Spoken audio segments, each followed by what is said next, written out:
trusting you guys, like, with my life, because, I mean, this is 70 years in jail if I get convicted of something I didn't do. And are you busy right now? Like, are you about to do anything? Well, can we go to the bluffs? Because I need to get rid of the gun. At the bluff?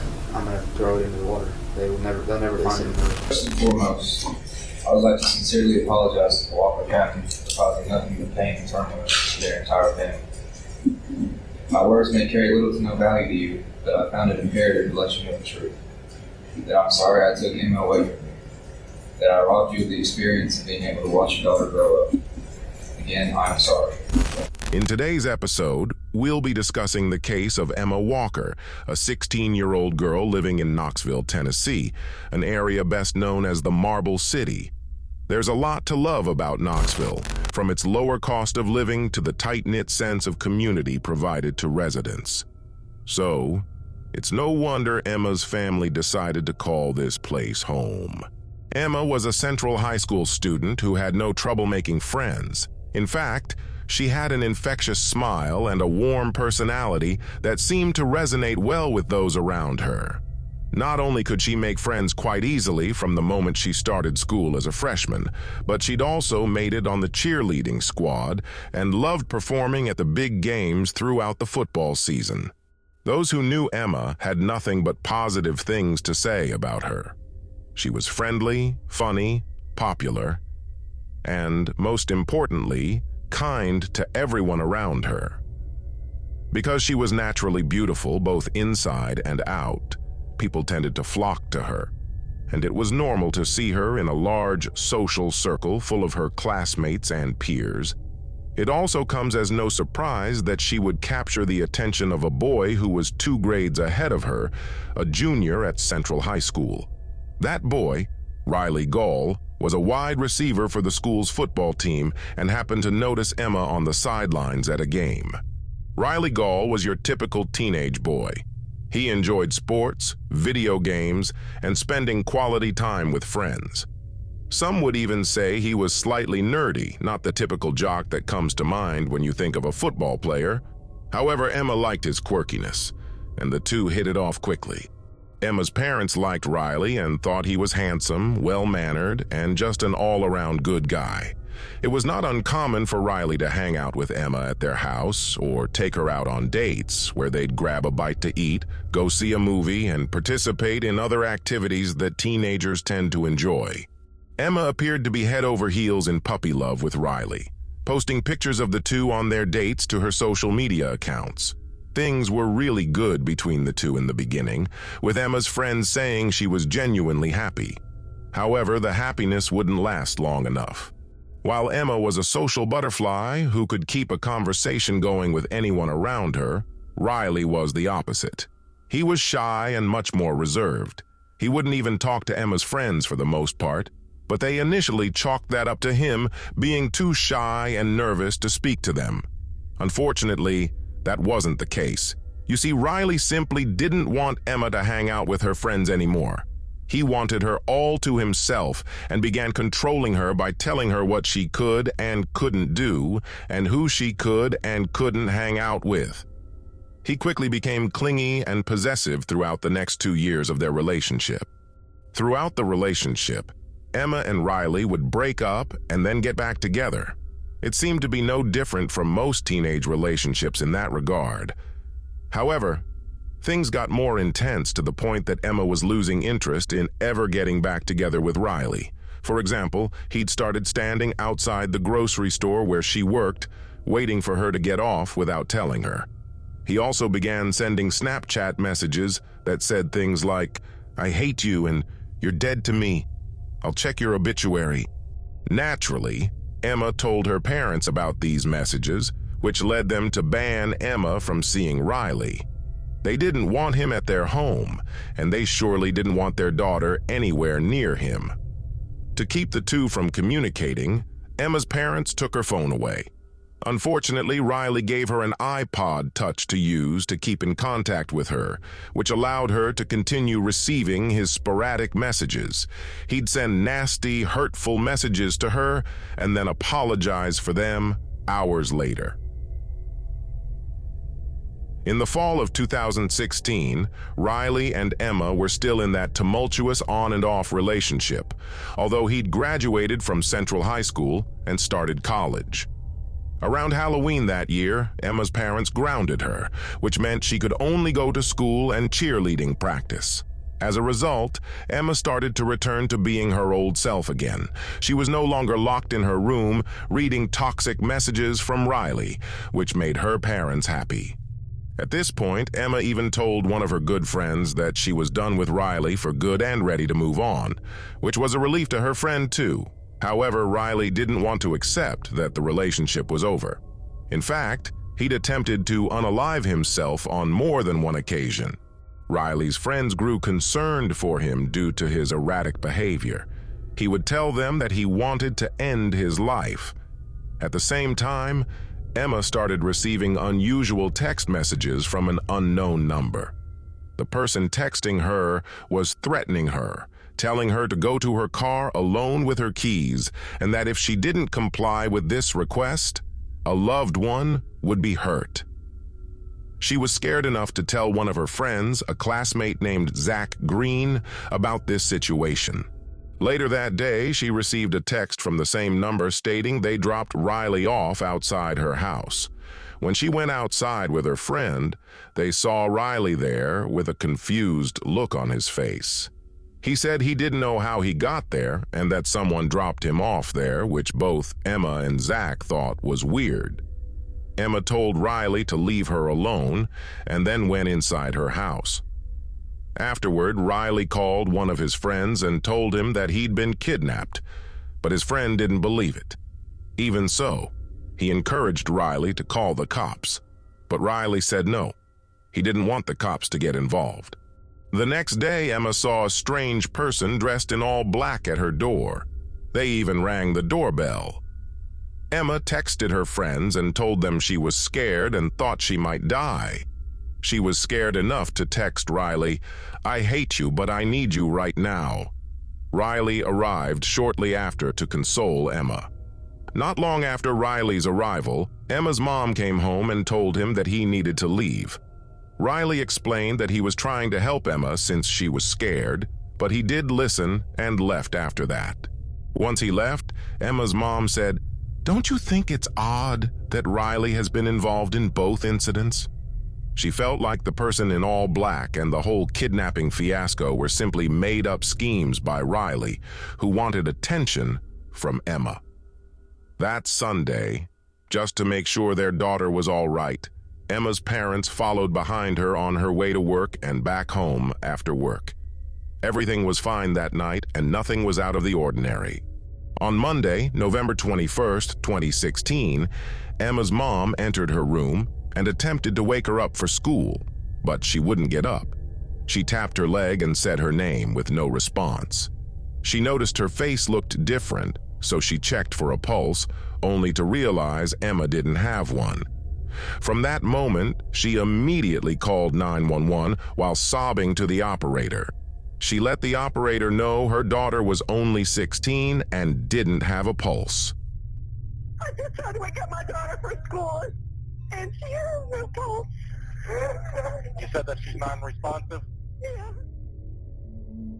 Police were sent out to the home to begin investigating. While everything initially looked normal inside Emma's bedroom, a deputy noticed a small hole in the wall which appeared to be a bullet hole. Upon looking outside the home, investigators also found 2 shell casings, which led them to believe that 2 shots were fired into Emma's bedroom. But who would want to kill this Southern belle? Investigators began interviewing Emma's family and friends, all of whom mentioned the same person, Riley Gaul. He was playing the doting boyfriend online, posting rest-in-peace tweets about Emma for all to see. However, those around him weren't fooled and believed he surely had something to do with it.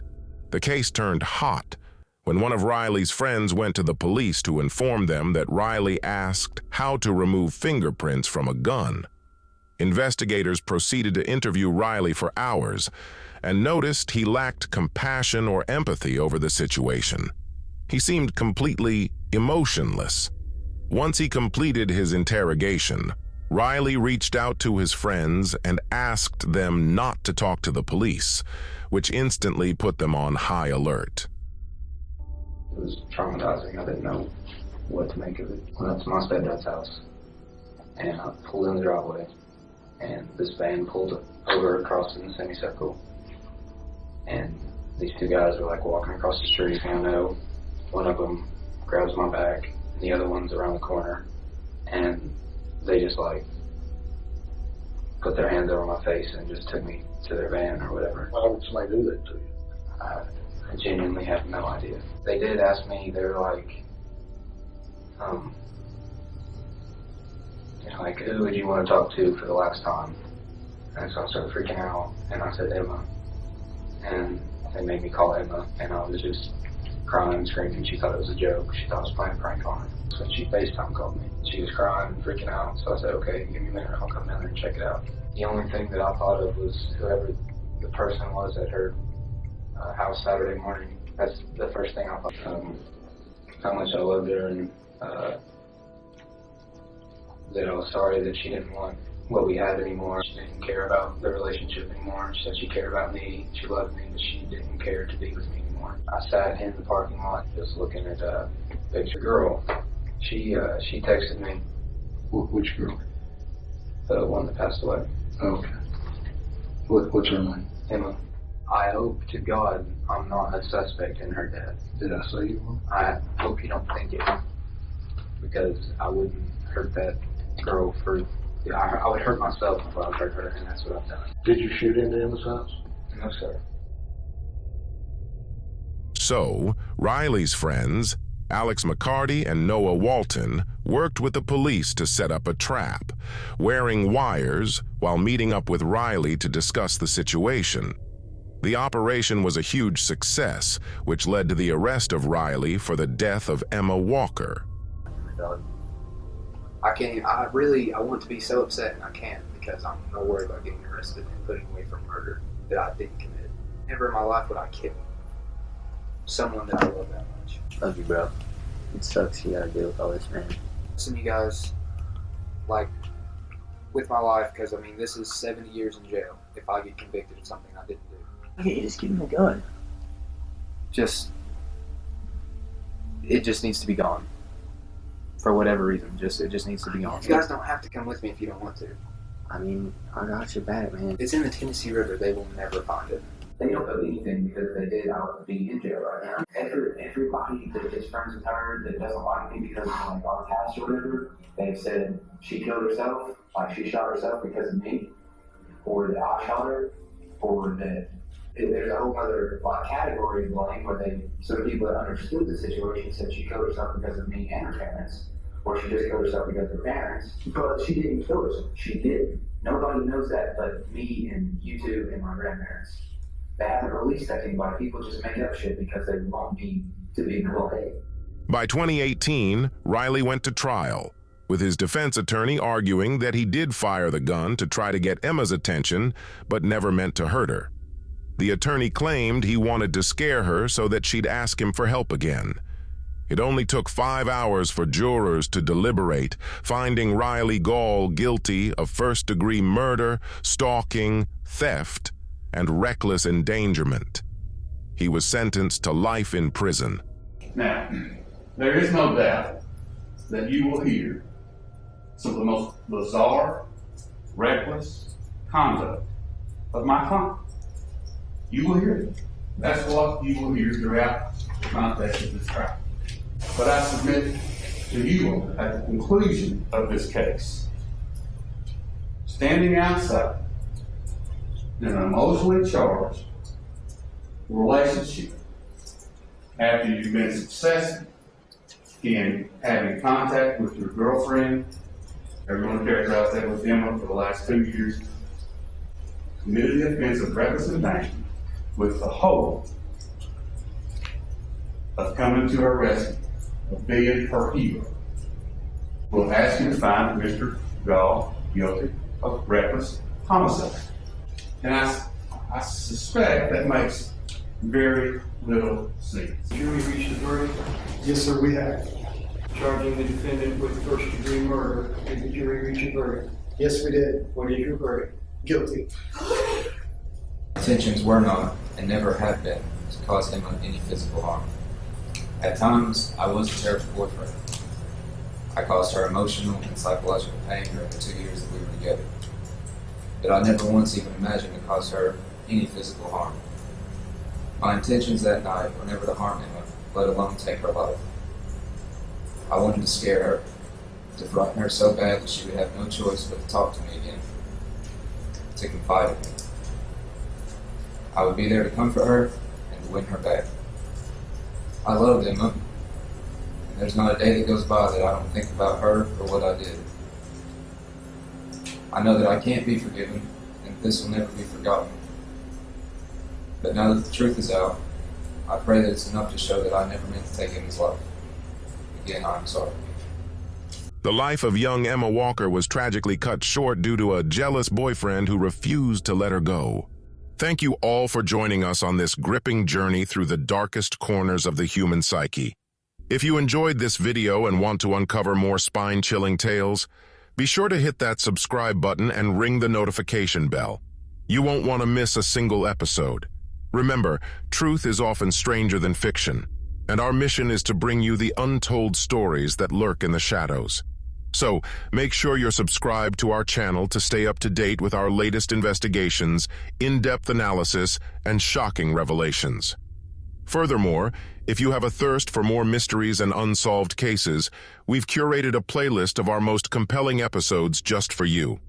Click on the screen to dive deeper into the dark abyss of human nature and explore the enigmas that continue to perplex us. Lastly, we want to express our deepest gratitude to our incredible community of true crime enthusiasts. Your passion, engagement, and comments fuel our determination to bring you the most compelling content. Together, we stand as seekers of truth in the face of darkness. As we conclude this chapter, remember to stay curious, stay vigilant, and stay safe.